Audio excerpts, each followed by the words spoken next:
해군 3스타 제독의 딸인 사실을 숨기고 입대한 여군을 더러운 년이라고 부르면서 밧줄로 묶어 동해바다에 던진 선임 여군들이 그 사실을 알게 된 인물들로 인해 참교육을 당하고 개박살 나는 이야기입니다. 갓 임관한 강서연 하사는 동해의 아침 햇살처럼 빛나는 눈으로 자신 앞에 정박한 거대한 강철 선체를 올려다보았다. 대한민국 해군의 심장, 세종대왕함. 그녀가 앞으로 복무하게 될 첫 자대였다. 파도가 부두에 부딪혀 하얗게 부서지는 소리가 마치 그녀의 힘찬 심장 박동처럼 들렸다. 충성. 금일부로 세종대왕함에 전입을 명받은 하사 강서연입니다. 서연은 자신을 맞이하는 갑판사관 앞에서 쩌렁쩌렁한 목소리로 신고했다. 앳된 얼굴이었지만 그 안에는 해군으로서의 삶에 대한 순수한 열정과 단단한 각오가 서려 있었다. 그녀는 누구보다 대한민국 바다를 사랑했고 이지스 구축함의 일원이 된다는 사실에 가슴 벅찬 자부심을 느꼈다. 하지만 서연은 한 가지 비밀을 안고 있었다. 그녀의 아버지는 해군 내에서 살아있는 전설로 통하는 강철민 대장이었다. 별 3개를 단 해군작전 사령관. 아버지의 이름 앞에서는 모두가 숨을 죽였지만 서연은 그 후광을 철저히 거부했다. 그녀는 오직 자신의 힘으로 평범한 부사관 강서연으로 인정받고 싶었다. 그래서 입대 서류의 가족란에도 아버지의 직업을 자영업이라는 평범한 단어로 채워 넣었다. 서연의 직속 선임은 백진희 중사였다. 날카로운 눈매와 다부진 체격을 가진 그녀는 함내 여군 부사관들의 실질적인 리더였다. 처음 며칠간 백 중사는 서연에게 친절했다. 함내 생활의 규칙을 알려주고 어려운 점은 없는지 묻기도 했다. 서연은 그런 백 중사에게 존경심을 느끼며 빨리 적응해서 인정받는 후임이 되겠다고 다짐했다. 서연아, 군 생활이라는 게 별거 없어. 시키는 거 잘하고 예의 바르게 행동하고 눈치껏 하면 돼. 특히 여군들끼리는 더 똘똘 뭉쳐야 하고. 백 중사의 말에 서연은 힘차게 고개를 끄덕였다. 그러나 그 부드러운 미소 뒤에 도살인 시기와 질투의 그림자를 순수한 서연은 미처 알아채지 못했다. 변화는 서서히 하지만 분명하게 찾아왔다. 서연은 모든 훈련과 업무에서 뛰어난 성과를 보였다. 사격 훈련에서는 남군들을 압도하는 실력을 뽐냈고 복잡한 장비 매뉴얼도 밤을 새워가며 완벽하게 숙지했다. 함장과 기관장 같은 지휘관들은 대놓고 서연을 칭찬하기 시작했다. 강하사 아주 똘똘해. 물건이야 물건. 그 칭찬이 서연에게는 격려였지만 백진희에게는 날카로운 비수였다. 그녀는 자신이 수년간 노력해서 얻은 인정을 신참인 서연이 너무나 쉽게 빼앗아가는 것 같아 참을 수 없는 모멸감을 느꼈다. 백진희의 눈에 서연은 더 이상 싹싹한 후임이 아니었다. 자신의 자리를 위협하는 여우 같은 년, 어딘가 모르게 티나는 곱게 자란 년일 뿐이었다. 백진희는 자신을 따르는 몇몇 여군들과 함께 서연을 옥죄기 시작했다. 처음에는 사소한 트집이었다. 청소 상태가 불량하다며 모두 앞에서 면박을 주거나 보고서의 글씨체를 문제 삼아 수십 번을 다시 쓰게 했다. 서연은 자신의 부족함이라 생각하고 묵묵히 모든 지시를 따랐다. 밤늦게까지 갑판을 닫고 잠을 줄여가며 보고서를 수정했다. 어느 날 밤 서연이 고된 일과를 마치고 침실로 돌아왔을 때였다. 그녀의 관물대가 활짝 열려 있고 모든 물건이 바닥에 어지럽게 쏟아져 있었다. 그리고 그 위에는 누군가 일부러 쏟은 듯한 끈적한 주스가 얼룩져 있었다. 그 중앙에는 서연이 가장 아끼는 아버지와 함께 찍은 낡은 사진이 놓여 있었다. 서연은 떨리는 손으로 사진을 집어들었다. 사진 속 젊은 시절의 아버지는 해군 장교 정복을 입고 환하게 웃고 있었다. 그 옆에서 아버지의 모자를 쓰고 경례를 하던 어린 서연의 모습. 그녀가 해군의 꿈을 처음 품었던 순간이었다. 그때 등 뒤에서 차가운 목소리가 들려왔다. 꼴에 감성적이긴. 그런 거 간직할 시간에 걸레질이나 한 번 더 해. 함내가 온통 내 구정물 냄새로 진동하니까. 백진희였다. 그녀는 팔짱을 낀 채 경멸적인 시선으로 서연을 쏘아보고 있었다. 서연은 입술을 깨물었다. 분노와 서름이 치밀어 올랐지만 이것도 군 생활의 일부일 거야. 내가 더 잘하면 언젠가는 인정해 주실 거야. 라고 스스로를 다독이며 흩어진 짐들을 묵묵히 정리하기 시작했다. 그날 밤 서연은 잠들지 못했다. 차가운 동해의 밤바람이 함창을 두드렸다. 그녀는 아버지의 사진을 가만히 어루만지며 푸른 제복에 담긴 자신의 맹세를 다시 한번 되새겼다. 하지만 그녀는 알지 못했다. 자신을 향한 질투의 파도가 이제 막 시작되었을 뿐이며 곧 집채만 한 증오가 되어 자신을 집어삼키리라는 것을. 동해의 밤은 유난히 깊고 어두웠다. 세종대왕함이 동해에서 장기 전술 훈련에 돌입하면서 폐쇄된 공간 속 괴롭힘은 더욱 집요하고 잔인해졌다. 백진희와 그녀의 무리에게 강서연은 이제 완벽한 먹잇감이었다. 망망대해 위 그 누구도 서연의 비명을 들어줄 수 없는 완벽한 고립의 공간이었다. 가혹행위는 훈련이라는 이름으로 포장되었다. 한여름 땡볕 아래 서연은 몇 시간이고 가판 위에서 PT 체조를 해야 했다. 비 오듯 쏟아지는 땀에 눈을 뜰 수조차 없었지만 백진희는 물 한 모금 허락하지 않았다. 정신력이 빠져가지고. 해군 부사관이 이 정도에 쓰러져? 내 아비는 너 이러는 거 아냐? 백진희는 서연의 배경을 모름에도 그녀의 반듯한 태도와 어딘가 모를 기품을 곱게 자란 티로 단정하고 그 점을 집요하게 물고 늘어졌다. 어느 날은 기관실 정비를 하던 서연에게 뜨거운 기름이 튄 적이 있었다. 팔에 작은 화상을 입었지만 백진희는 의무실에 보내주기는커녕 오히려 서연의 부주의를 탓하며 얼차려를 주었다. 엄살은. 그 정도 상처는 침 바르면 낫는 거야. 여군 망신시키지 말고 똑바로 해. 서연의 팔에는 작은 흉터가 남았다. 밤마다 욱신거리는 상처를 부여잡고 서연은 수없이 되뇌었다. 나는 대한민국 해군이다. 무너지지 않는다. 하지만 그녀의 의지를 가장 밑바닥까지 끌어내린 사건은 따로 있었다. 함내 전체 대청소가 있던 날이었다.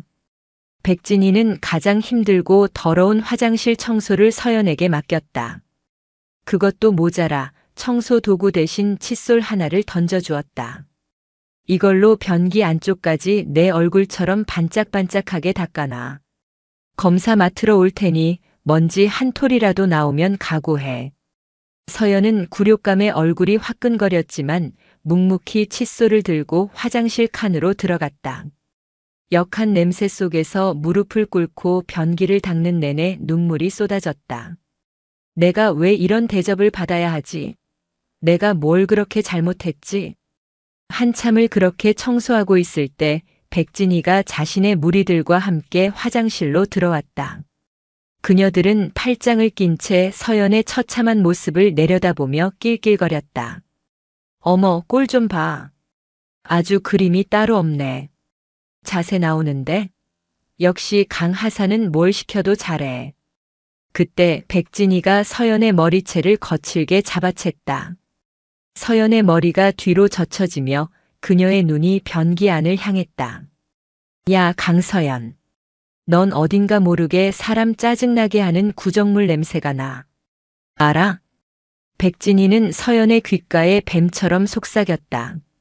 그리고는 옆에 있던 양동이에 담긴 구정물을 서연의 머리 위로 천천히 부었다. 차갑고 더러운 물이 서연의 얼굴과 군복을 적셨다. 더러운 년, 우리가 아주 깨끗하게 씻겨줄게. 백진희의 입에서 나온 그 말은 서연의 심장에 칼날처럼 박혔다. 더러운 년. 그 한마디가 그녀의 자존심과 인격을 산산조각 냈다. 주변에서는 역겨운 비웃음 소리가 파도처럼 밀려왔다. 서연은 아무런 저항도 하지 못했다. 그저 더러운 물에 흠뻑 젖은 채 텅 빈 눈으로 바닥만 내려다볼 뿐이었다. 그날 이후 더러운 년은 서연의 또 다른 이름이 되었다. 백진의 무리는 시도 때도 없이 서연을 그렇게 불렀고 그럴 때마다 주변의 다른 승조원들은 못 본 척 외면하거나 심지어 동조하며 웃기도 했다. 거대한 함선 안에서 서연은 완벽한 이방인이자 모두의 경멸과 조롱의 대상이 되어갔다.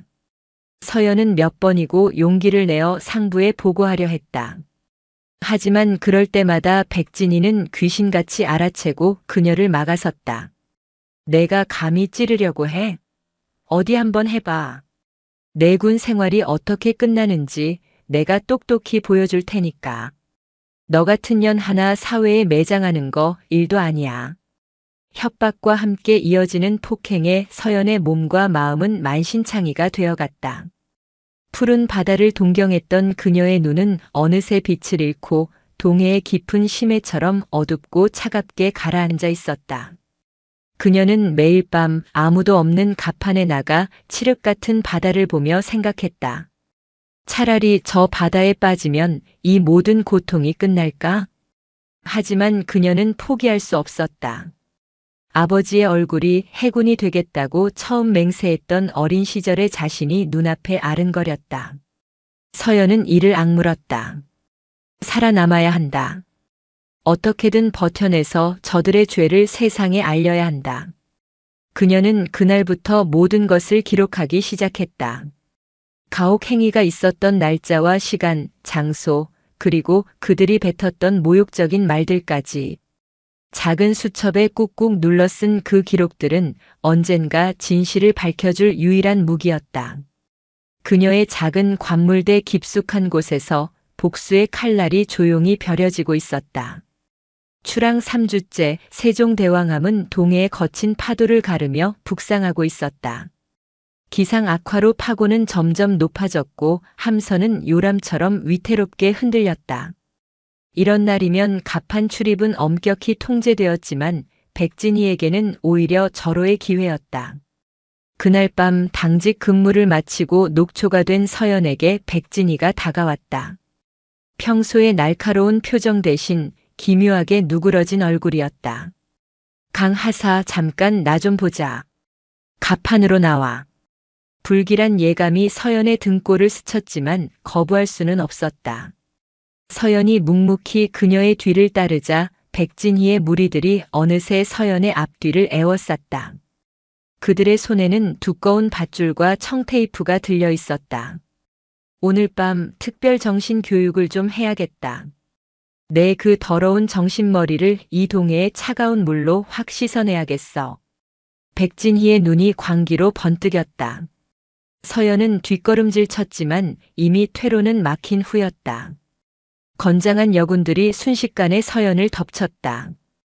그녀는 필사적으로 저항했지만 수적 열세를 이길 수는 없었다. 입은 청테이프로 막히고 손과 발은 굵은 밧줄에 꽁꽁 묶였다.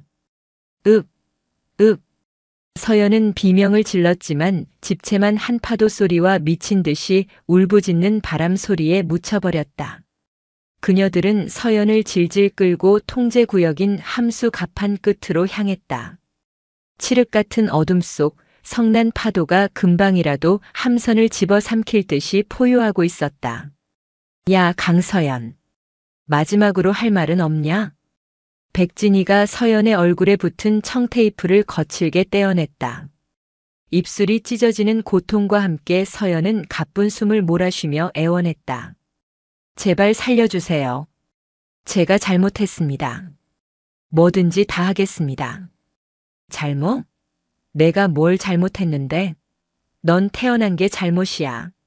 내 존재 자체가 역겹다고. 백진희는 차갑게 내뱉으며 서연의 뺨을 후려쳤다. 그리고는 다른 이들에게 눈짓했다.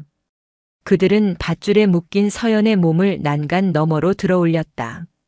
서연의 몸이 허공에 대롱대롱 매달렸다. 발밑으로는 칠흑 같은 심연이 입을 벌리고 있었다. 더러운 년, 이제 깨끗하게 씻을 시간이야. 그 말을 끝으로 백진이는 서연의 몸을 묶은 밧줄을 잡고 있던 손을 놓아버렸다. 안 돼. 서연의 마지막 절규는 포효하는 파도 속으로 흔적도 없이 사라졌다. 차갑고 육중한 바닷물이 순식간에 그녀의 온몸을 덮쳤다.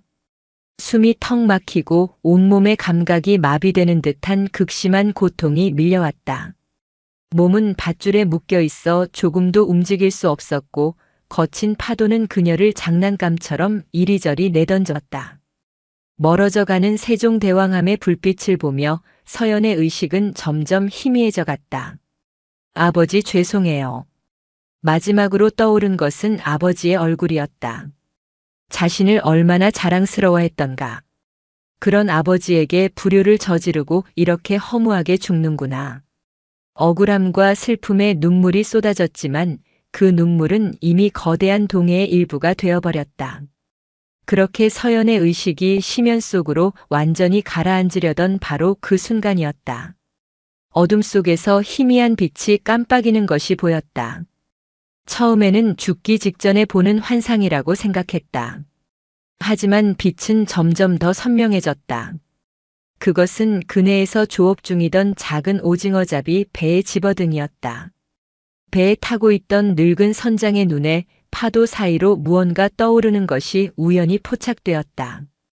처음에는 부유물인 줄 알았지만 직감적으로 무언가 이상함을 느낀 선장은 배의 방향을 그쪽으로 돌렸다.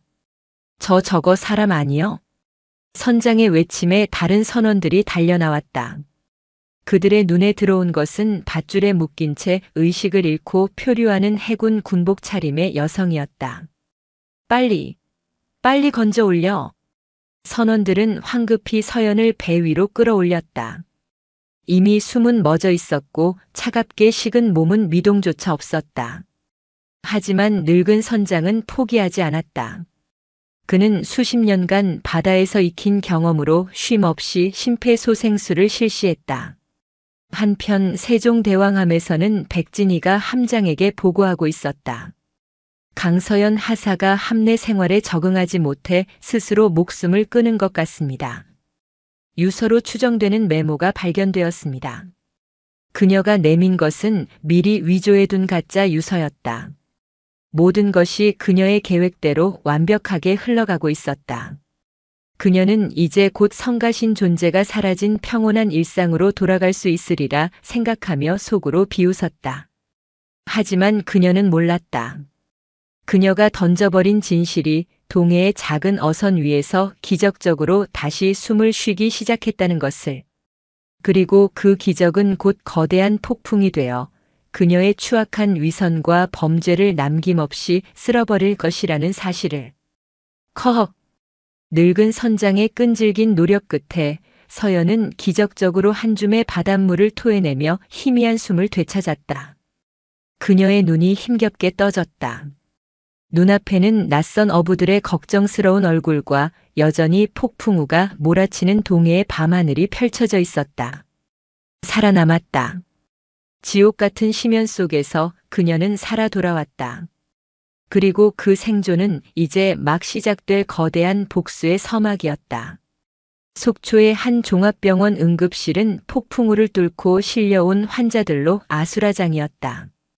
그 한가운데 해군 전투복을 입은 채 사경을 헤매는 강서연이 있었다. 저체온증과 과다한 염수 흡입으로 인한 폐부종, 밧줄에 쓸려 살점이 뜯겨 나간 손목과 발목. 그녀의 몸은 그날 밤 동해의 잔혹함을 고스란히 새기고 있었다. 의료진의 필사적인 사투 끝에 서연은 간신히 생명의 끈을 붙잡았다. 중환자실로 옮겨진 그녀는 며칠 밤낮으로 악몽에 시달렸다. 자신을 집어삼키려던 칠흑 같은 파도와 더러운 연이라며 비웃던 백진이의 얼굴이 교차하며 나타나 그녀의 잠을 물어뜯었다. 때로는 발작적으로 몸을 떨었고 의미를 알 수 없는 비명을 지르다 깨어나기도 했다. 그녀의 영혼은 여전히 차가운 심해에 갇혀 있었다. 병원은 신원 확인 후 서류에 적힌 비상 연락처로 전화를 걸었다. 강철민 자영업. 전화를 받은 것은 강철민 대장의 부관이었지만 그는 수화기 너머로 들려오는 딸의 이름과 사고 소식에 순간 세상이 멈추는 것을 느꼈다. 몇 시간 후 병원 복도에 육중한 정적이 흘렀다. 요란한 경호나 수행원도 없이 낡은 민간 인용 점퍼 차림의 한 중년 남자가 중환자실을 향해 걸어오고 있었다. 바로 강철민 대장이었다. 그의 얼굴에서는 전장을 호령하던 제독의 위엄을 찾아볼 수 없었다. 오직 딸의 안위만을 걱정하는 평범하고 지친 아버지의 얼굴이 있을 뿐이었다. 유리창 너머 온갖 의료기기에 둘러싸여 가쁜 숨을 몰아쉬는 딸의 모습을 본 순간 강철민의 무릎이 허물어지듯 꺾였다. 해군에 입대하겠다는 딸을 대견해 하면서도 행여나 험한 일을 겪을까 노심초사했던 지난 날들이 스쳐 지나갔다. 그는 조용히 주먹을 쥐었다. 손톱이 손바닥을 파고드는 고통이 느껴졌지만 딸이 겪었을 고통에 비하면 아무것도 아니었다. 그의 눈에서 조용히 그러나 뜨거운 눈물이 흘러내렸다. 대한민국 바다를 지키는 전설의 제독이 그 바다의 딸을 잃을 뻔했다는 사실에 온몸의 피가 역류하는 듯 했다. 서연이 의식을 되찾고 일반 병실로 옮겨진 것은 그로부터 사흘 뒤였다.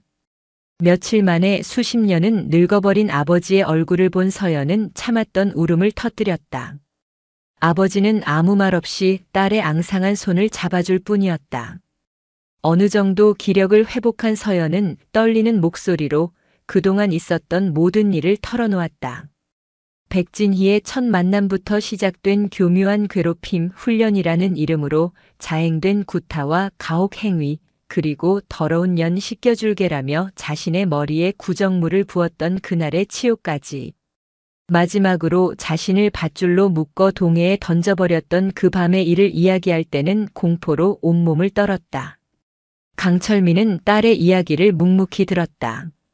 그의 표정은 미동조차 없었지만 눈빛은 이미 분노를 넘어선 차가운 사리로 이글거리고 있었다. 서연은 자신의 관물대 깊숙한 곳에 숨겨둔 작은 수첩의 존재를 아버지에게 알렸다. 모든 가혹 행위의 날짜와 시간이 기록된 진실을 밝힐 유일한 열쇠였다. 서연의 이야기가 끝나자 강철민은 조용히 병실을 나섰다. 그는 복도 끝으로 가 딱 한 통의 전화를 걸었다. 상대는 국군 방첩 사령 부방첩사의 독사로 불리는 오지혁 소령이었다. 과거 강철민이 해군본부 정보작전 참모부장으로 재직하던 시절 그의 비범한 수사 능력을 알아보고 직접 발탁했던 인재였다. 오지혁에게 강철민은 단순한 상사를 넘어 은인이었다. 나 강철민이다. 지금 당장 속초로 와라. 내 딸이 죽을 뻔했다. 수화기 넘어 오지혁은 짧게 알겠습니다라고만 답했다. 그의 목소리에는 어떤 질문도 토도 달지 않는 절대적인 신뢰와 즉각적인 행동 의지가 담겨 있었다. 강철민은 전화를 끊고 병원 창밖으로 보이는 동해를 바라보았다. 평생을 사랑하고 지켜온 바다였지만 지금 그의 눈에 비친 바다는 딸을 삼키려 했던 거대한 괴물일 뿐이었다. 한편 세종대왕함은 동해 해상에서 원인을 알 수 없는 전투 체계 결함을 이유로 급히 동해항으로 귀향하라는 명령을 받았다. 함내 분위기는 뒤숭숭했다. 강서연 하사가 적응 문제로 자살을 기도했다는 소문이 파다했다. 백진희는 자신의 계획이 완벽하게 성공했다고 믿으며 내심 안도의 한숨을 내쉬었다. 어설프게 위조한 유서도 몇몇 동조자들의 입막음도 완벽했다. 그녀는 곧 이 지긋지긋한 사건이 단순 자살로 종결되고 자신의 군 생활은 아무런 흠집 없이 계속될 것이라 확신했다. 하지만 그녀가 동해항 부두에 발을 내딛는 순간 그녀의 완벽한 시나리오는 산산조각 나게 된다. 항구에는 해군 헌병대가 아닌 날카로운 눈빛의 사복 요원들이 진을 치고 있었다. 국군 방첩 사령부의 수사관들이었다. 그리고 그들 맨 앞에는 마치 먹잇감을 발견한 독사처럼 차갑고 냉정한 눈빛의 오지혁 소령이 서 있었다. 폭풍우가 몰려오고 있었다. 그것은 정의의 심판을 알리는 거대한 태풍의 전조였다. 세종대왕함이 동해항에 닻을 내리자마자 오지혁 소령과 방첩사 수사팀은 한치의 오차도 없이 움직였다. 그들은 함선에 오르자마자 모든 승조원의 하선을 금지시키고 현장 보존 명령을 내렸다. 해군 지휘 계통을 모두 무시한 방첩사령관 직속의 명령이었다. 함장조차 이들의 갑작스러운 등장에 당혹감을 감추지 못했다. 지금부터 세종대왕함은 군사범죄 현장으로 간주 모든 통신과 이동을 통제한다. 전원 수사에 협조하기 바란다. 오지혁의 얼음장 같은 목소리가 함내 방송으로 울려 퍼졌다. 승조원들은 순식간에 공포에 휩싸였다. 백진희는 심장이 덜컥 내려앉았지만 애써 태어난 척했다. 단순 자살 미수 사건에 방첩사가 나설 리 없어. 뭔가 다른 일이 있는 걸 거야. 오지혁의 첫 번째 목표는 명확했다. 그는 수사관 2명과 함께 곧장 여군 침실로 향해 강서연의 관물대를 확보했다. 자물쇠를 절단기로 끊어내고 내부를 살피던 그의 눈에 매트리스 아래 깊숙이 숨겨진 작은 수첩이 들어왔다. 오지혁은 수첩을 펼쳐보았다. 그 안에는 날짜와 시간대별로 백진희 일당이 저지른 모든 가혹 행위와 폭언이 빽빽하게 기록되어 있었다. 마지막 장은 동해에 던져지기 바로 전날에 멈춰 있었다. 빙고. 오지혁의 입가에 희미한 미소가 걸렸다. 이것은 단순한 증거가 아니었다. 피해자가 목숨을 걸고 남긴 투쟁의 기록이자 앞으로 시작될 사냥의 완벽한 로드맵이었다. 곧이어 함내 회의실과 빈 격실들은 임시 신문실로 바뀌었다. 오지혁은 용의 선상에 오른 백진희와 그녀의 추종자 2명, 그리고 사건을 방관하거나 동조했던 수십 명의 승조원들을 철저히 분리시켰다. 그의 수사 방식은 치밀하고 잔혹했다. 그는 가장 심지가 약해 보이는 주변 인물들부터 공략하기 시작했다. 강서연 하사가 화장실에서 구정물을 뒤집어 썼을 때 넌 웃고 있었지? 왜 웃었나? 저는 그냥 분위기가 그래서. 분위기? 사람의 인격이 박살나는 걸 보면서 웃음이 나오던가. 당신은 공범이야. 가혹행위 방조 및 동조. 최소 징역 3년감이다. 하지만 지금이라도 사실대로 말하면 정상 참작의 기회를 주지. 오지혁은 교묘하게 죄책감을 자극하고 처벌에 대한 공포심을 극대화했다. 그의 심리전에 말려든 승조원들은 하나둘씩 무너지기 시작했다. 백진의 중사가 시켰습니다. 저는 말리고 싶었지만 무서워서 그들이 강 하사를 더러운 년이라고 부르는 것을 들었습니다. 증언들이 쏟아져 나왔다. 다음은 백진희의 핵심 공범 2명이었다. 오지혁은 그들을 각각 다른 방에서 동시에 신문했다. 그는 한 명에게 다른 한 명이 모든 것을 자백했다며 위조된 진술서를 보여주었다. 내 동료는 이미 다 불었어.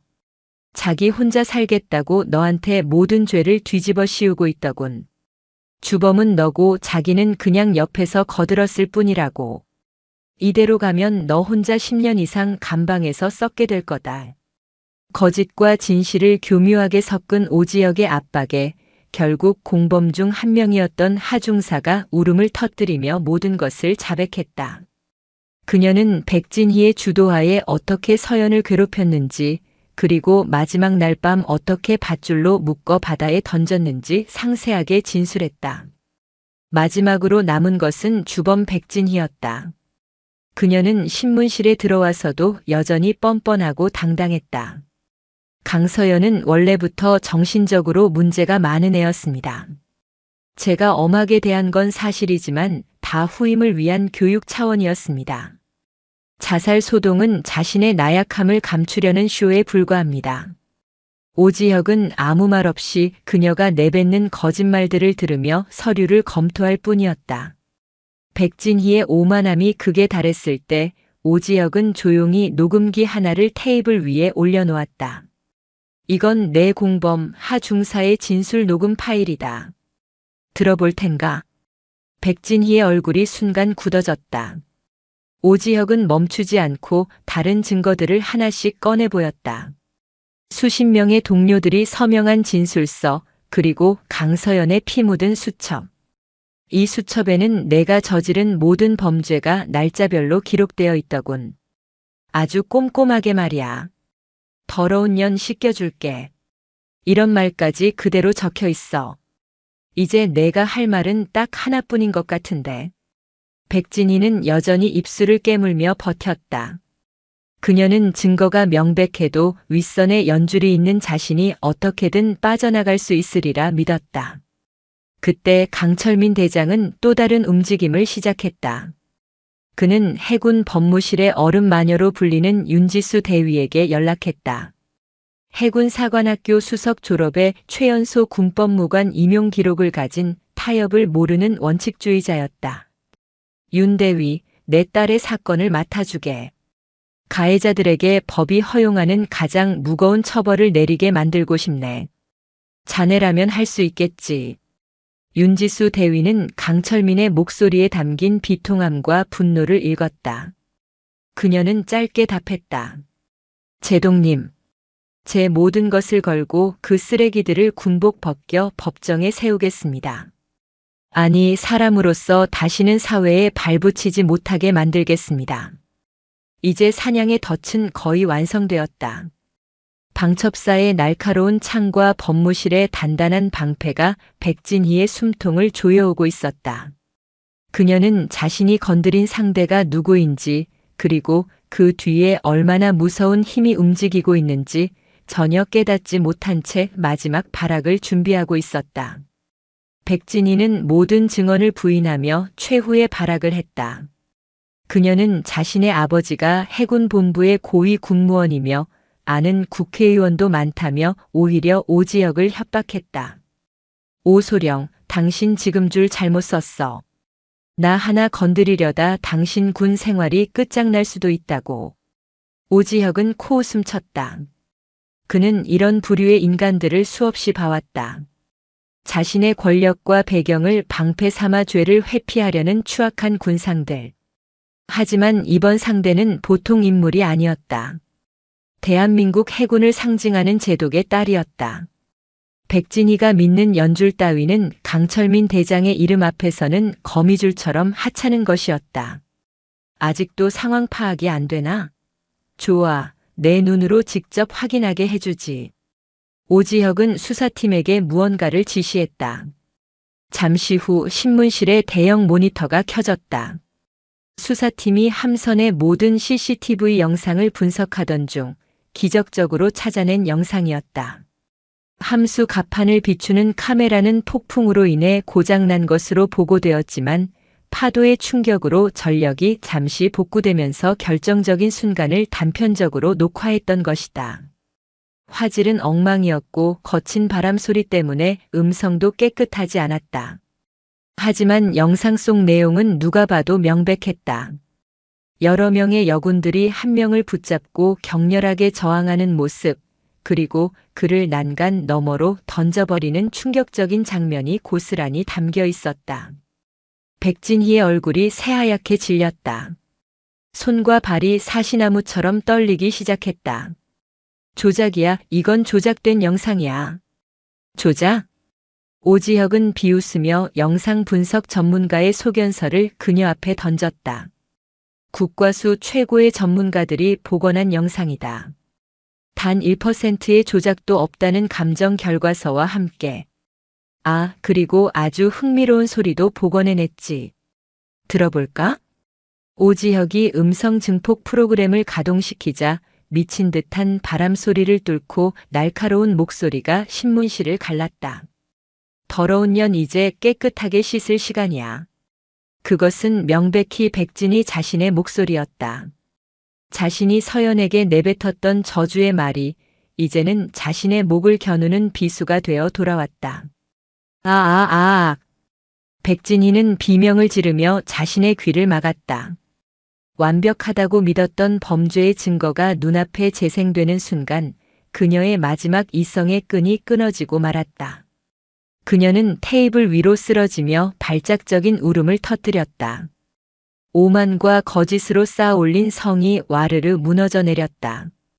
내가 안 그랬어. 제가 먼저 나를 무시했단 말이야. 으흐흑 살려주세요. 제발 살려주세요. 추악한 변명과 뒤늦은 애원이 뒤섞인 그녀의 절규는 자신의 죄를 인정하는 처절한 자백일 뿐이었다. 오지혁은 차가운 눈으로 그녀를 내려다보며 수사관들에게 명령했다. 체포해. 백진희와 공범들은 그 자리에서 수갑이 채워져 연행되었다. 이 소식은 함내는 물론 해군 전체를 발칵 뒤집어 놓았다. 신참 하사의 자살 미수 사건이 선임들의 잔혹한 살인 미수 사건으로 밝혀지자 모두가 경악했다. 사건을 축소 은폐하려 했던 함선의 간부들 역시 줄줄이 직위 해제되어 조사를 받게 되었다. 병실에서 뉴스를 통해 이 소식을 접한 서연은 조용히 눈물을 흘렸다. 그것은 기쁨의 눈물이라기보다는 지옥 같았던 시간을 견뎌낸 자신에 대한 연민과 이제야 진실이 밝혀지기 시작했다는 안도감이 뒤섞인 눈물이었다. 그녀의 곁을 지키던 강철민 대장이 딸의 어깨를 가만히 감싸 안았다. 서연아, 아직 끝난 게 아니다. 이제 시작이야. 저들을 법정에 세워 정당한 죗값을 치르게 해야지. 너는 증인으로 당당히 서야 한다. 할 수 있겠니? 서연은 눈물을 닦고 아버지를 바라보았다. 그녀의 눈은 더 이상 공포와 절망으로 흔들리지 않았다. 차가운 분노와 단단한 결의가 그 자리를 채우고 있었다. 그녀는 더 이상 나약한 피해자가 아니었다. 거친 파도와 싸워 이기고 돌아온 강인한 생존자였다. 내 아버지.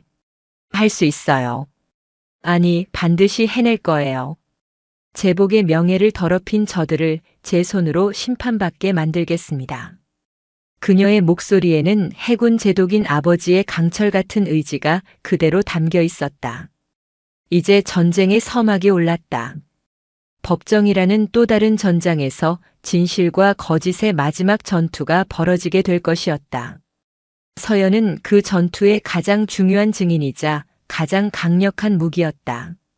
충청남도 계룡시 대한민국 3군 통합본부가 위치한 계룡대 내의 군사법원은 그 어느 때보다 무거운 공기로 가득 차 있었다. 해군을 뒤흔든 세종대왕함 살인 미수 사건의 첫 공판이 열리는 날이었다. 법정 방청석은 해군의 고위 장성들과 법무관들, 그리고 엄격한 통제하에 입장이 허락된 소수의 기자들로 빈틈이 없었다. 방청석 맨 앞줄 강철민 대장은 해군 제독의 위엄을 상징하는 백색 정복 대신 몸에 맞지 않는 낡은 검은색 정장을 입고 앉아 있었다. 그는 계급장을 뗀 채 오직 피해자의 아버지로서 이 자리에 섰다. 하지만 그의 존재만으로도 법정 전체에는 보이지 않는 거대한 압력이 흐르고 있었다. 그의 침묵은 그 어떤 고함보다도 무겁게 피고인들의 숨통을 옥죄었다.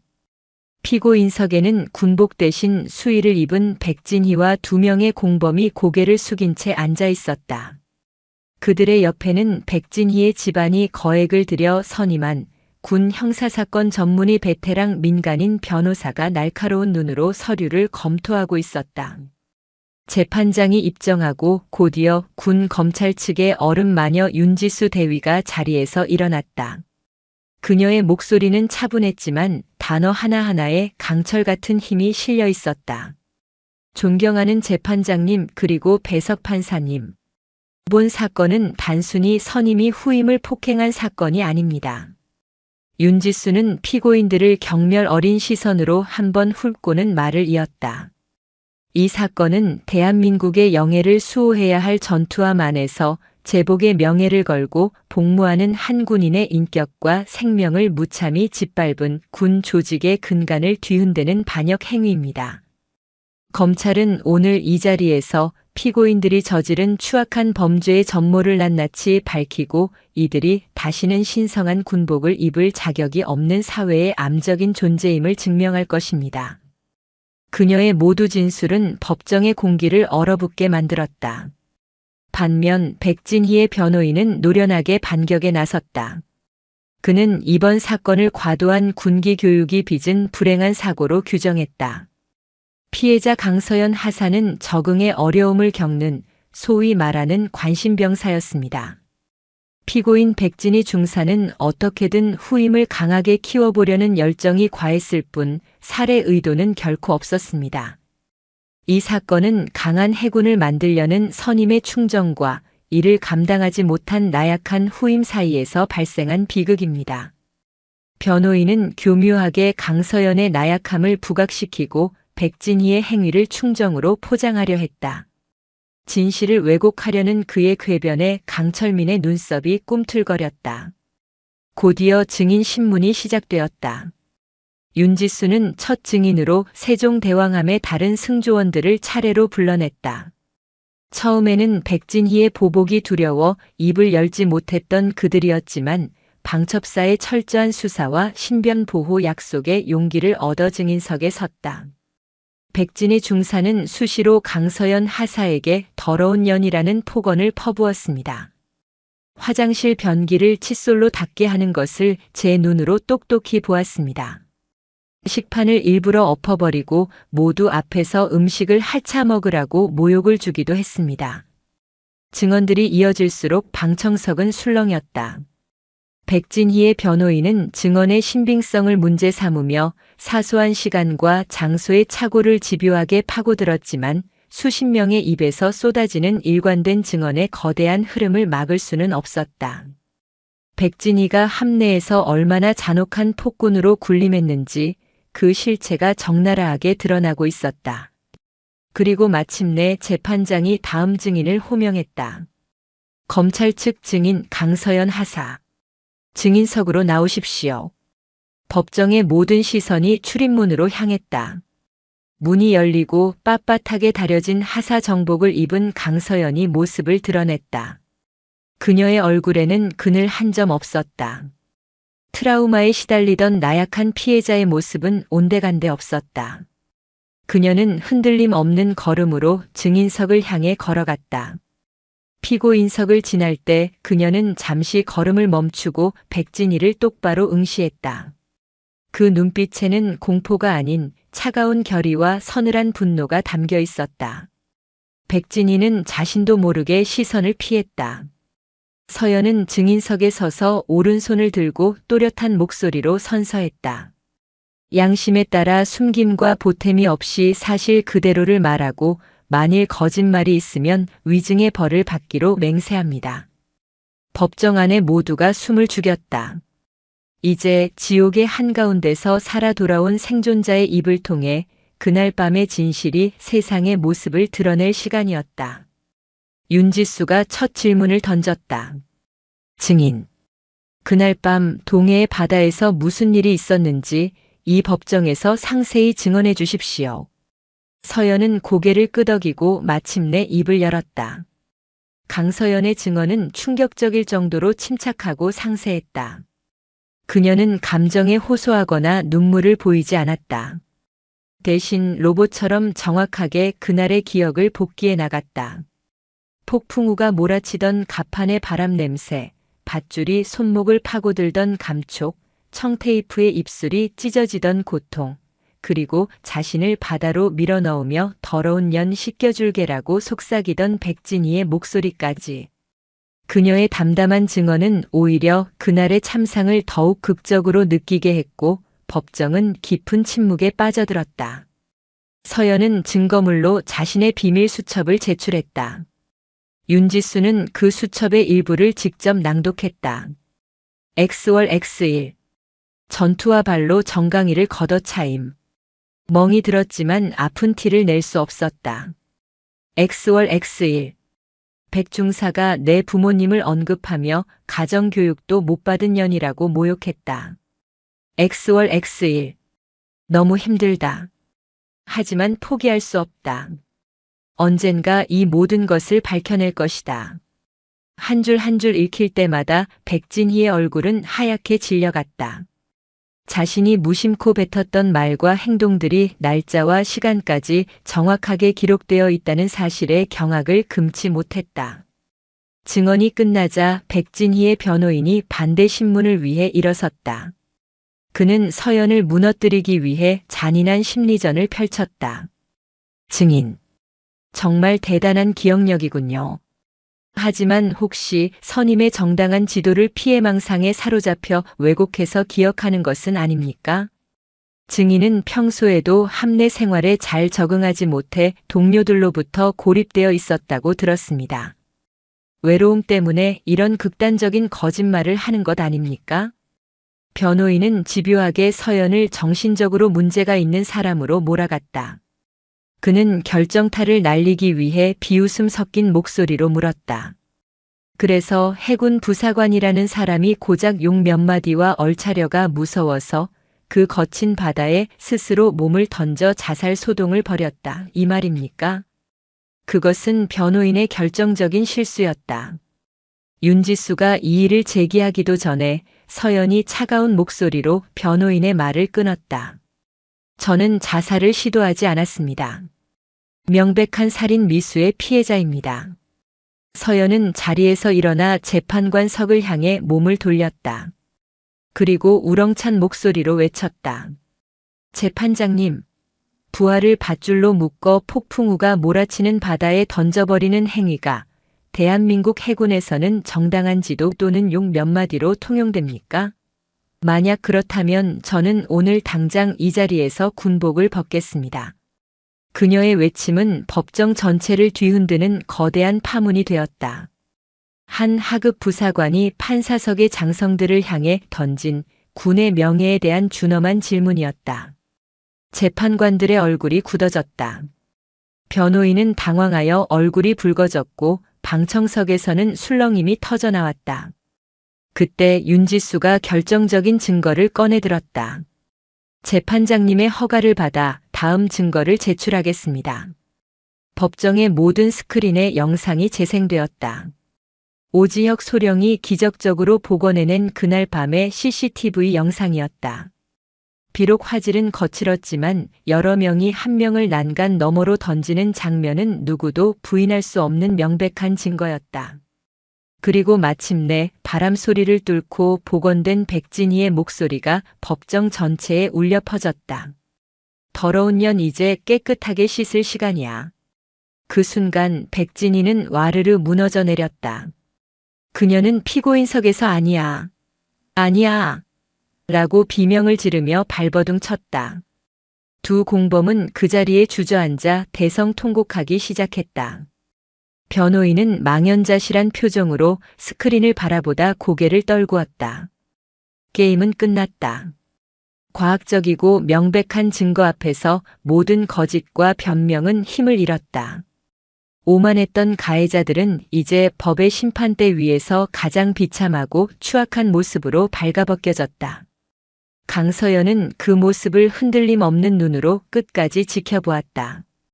그것은 그녀가 지옥의 바다에서 살아 돌아온 이유이자 그녀가 되찾아야 할 정의의 모습이었다. 재판은 예상보다 훨씬 빠르게 종결되었다. 결정적인 영상 증거 앞에서 변호인단은 사실상 변론을 포기했다. 윤지수 대위의 최종 논고는 한편의 경문과도 같았다. 존경하는 재판장님, 오늘 우리는 단순한 형사범들을 심판하는 것이 아닙니다. 우리는 군복 뒤에 숨어 인간의 존엄성을 파괴한 악마들을 단죄하는 것입니다. 이들에게 법이 허용하는 가장 엄중한 철퇴를 내려 다시는 이 땅의 군대에서 이와 같은 비극이 반복되지 않도록 만들어 주십시오. 이것은 피해자 강서연 하사 개인의 눈물이 아니라 썩어가는 군 기강을 바로 세우라는 국민의 준엄한 명령입니다. 마침내 선고의 순간이 왔다. 재판장은 판결문을 읽어내려갔다. 피고인 백진희, 살인 미수, 직권 남용 가혹 행위, 특수폭행 등 모든 혐의에 대해 유죄를 인정, 징역 25년을 선고한다. 동시에 대한민국 해군에서 영구히 파면한다. 징역 25년. 군사법원 역사상 유례를 찾기 힘든 중형이었다. 백진희는 판결을 듣는 순간 실신했고 방청석에 있던 그녀의 가족들은 오열하며 법정을 아수라장으로 만들었다. 공범들 역시 각각 15년과 10년이라는 중형을 선고받고 불명예 파면되었다. 판결이 끝나자 강서연은 조용히 눈물을 흘렸다.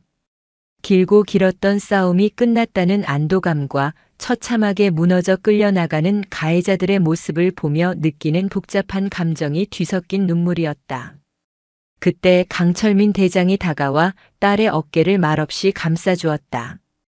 그의 눈에도 뜨거운 눈물이 고여 있었다. 이 판결은 대한민국 사회에 거대한 충격을 던졌다.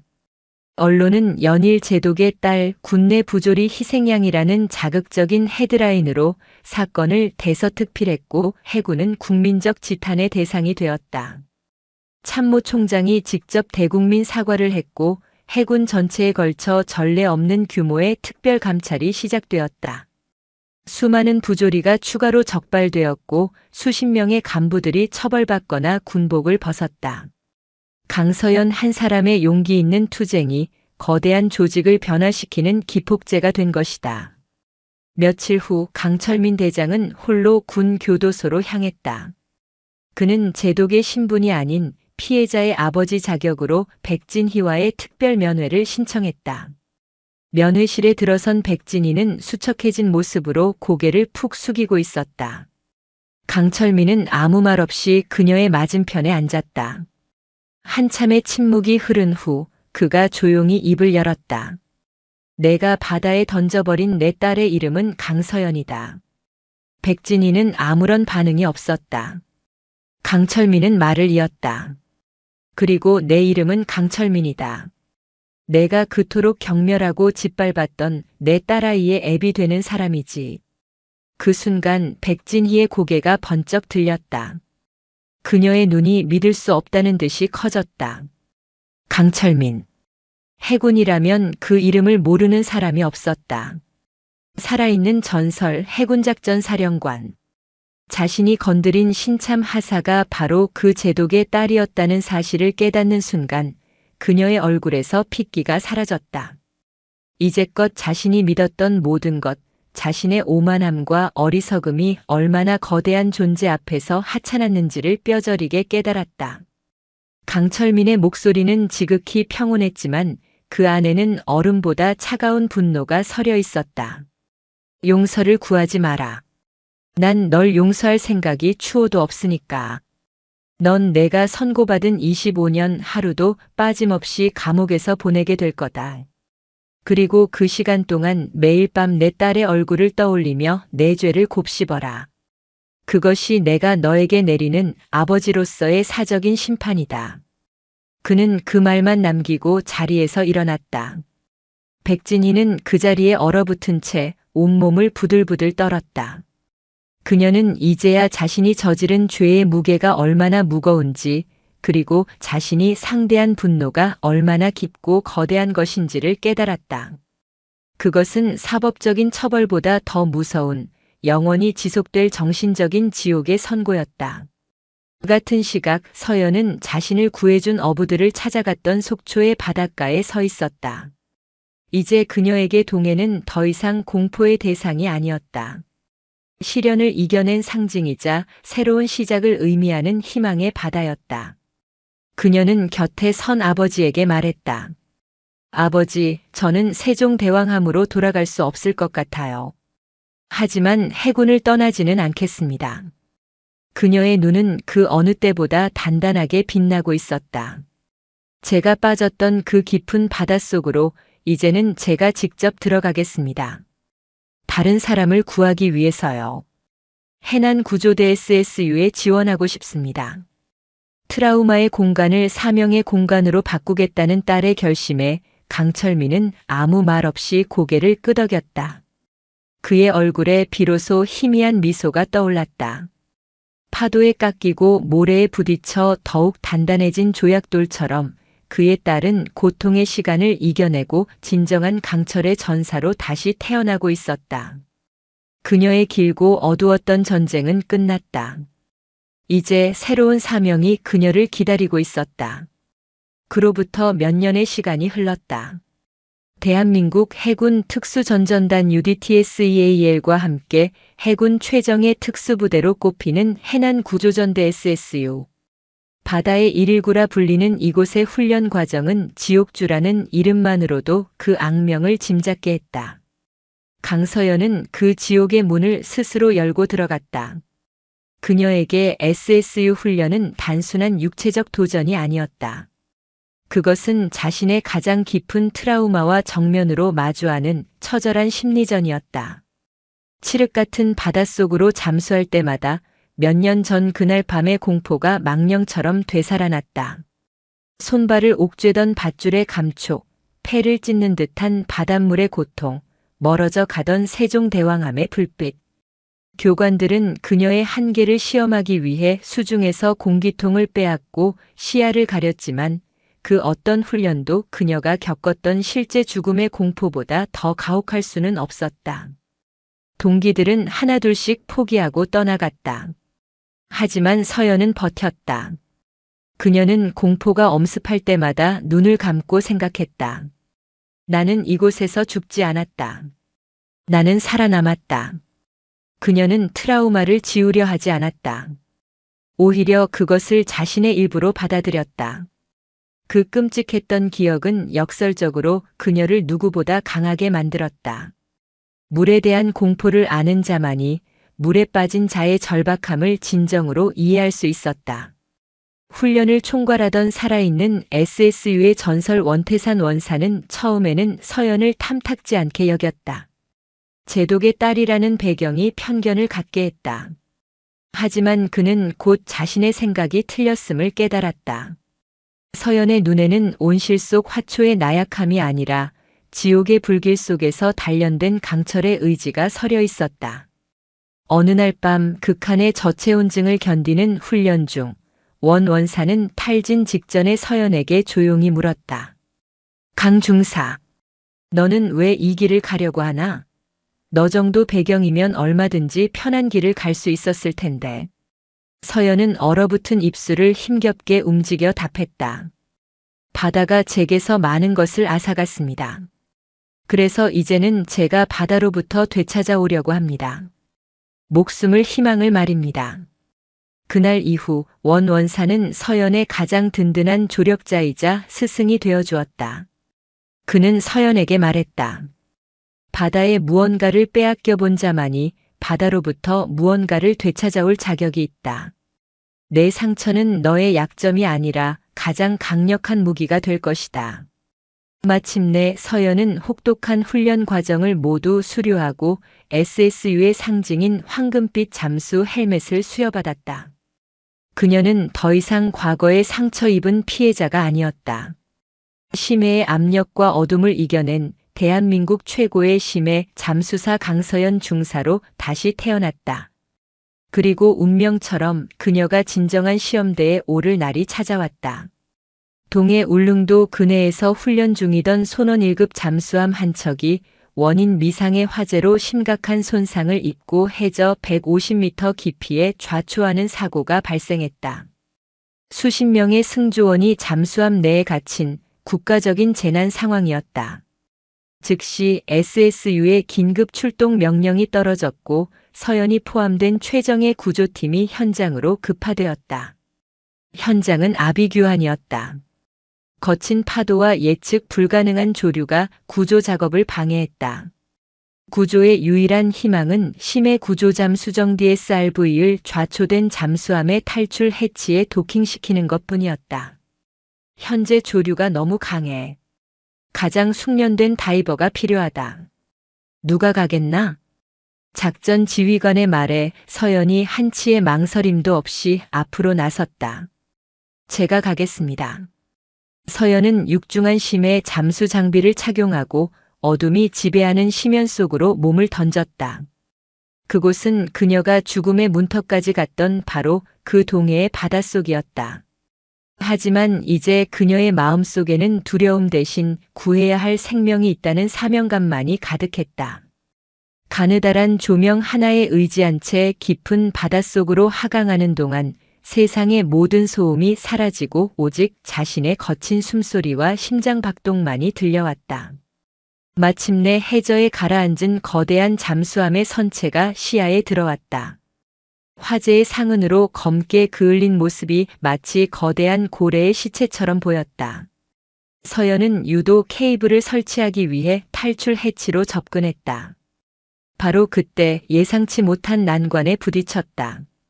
화재의 충격으로 잠수함의 구조물 일부가 휘어져 탈출 해치를 막고 있었다. 이대로는 DSRV가 도킹할 수 없는 상황이었다. 여기는 알파. 해치 접근 불가. 구조물 파손으로 진입로 막혀 있음. 서연의 보고에 지상 통제실은 침묵에 빠졌다. 절단 장비를 가져와 장애물을 제거하려면 너무 많은 시간이 걸렸다. 잠수함 내의 산소는 시시각각 고갈되고 있었다. 그 순간 잠수함 내부에서 희미하게 탕탕탕 하고 선체를 두드리는 소리가 들려왔다. 아직 살아있다는, 살고 싶다는 필사적인 신호였다.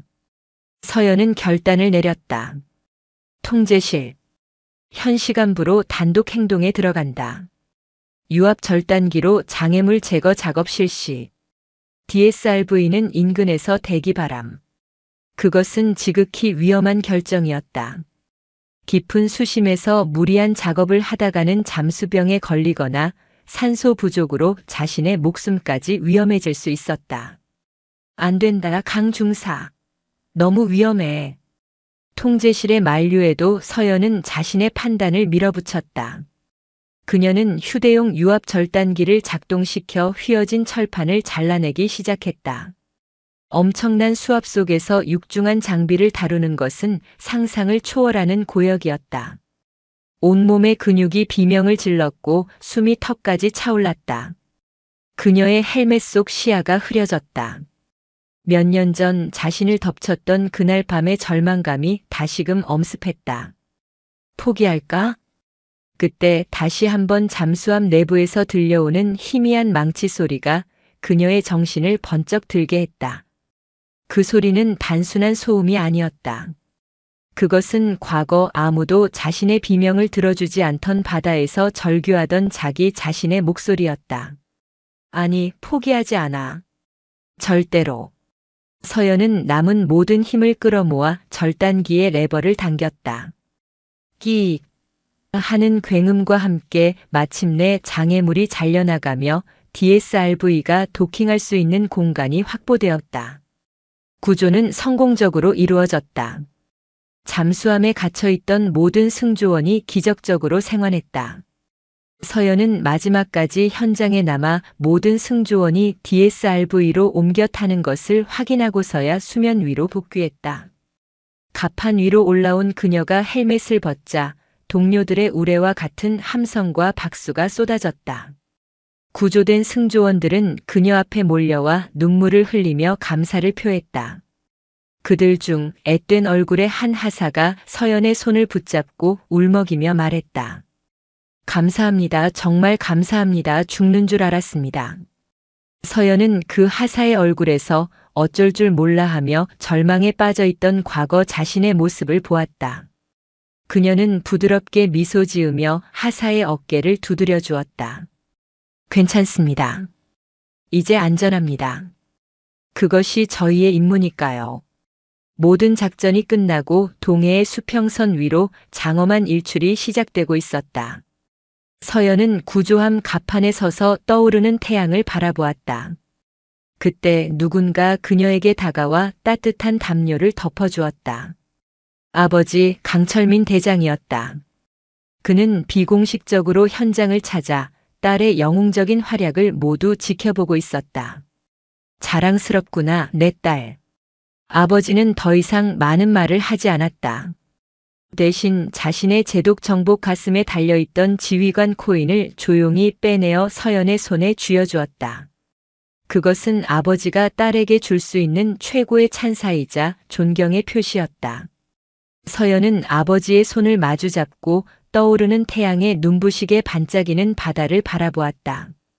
한때 자신을 죽음으로 몰아넣었던 공포의 심연은 이제 그녀를 통해 수많은 생명을 구원하는 희망의 무대가 되었다. 바다에 버려졌던 소녀는 이제 심해의 어둠을 밝히는 등불이 되었다. 그녀의 길고 어두웠던 복수는 끝났다.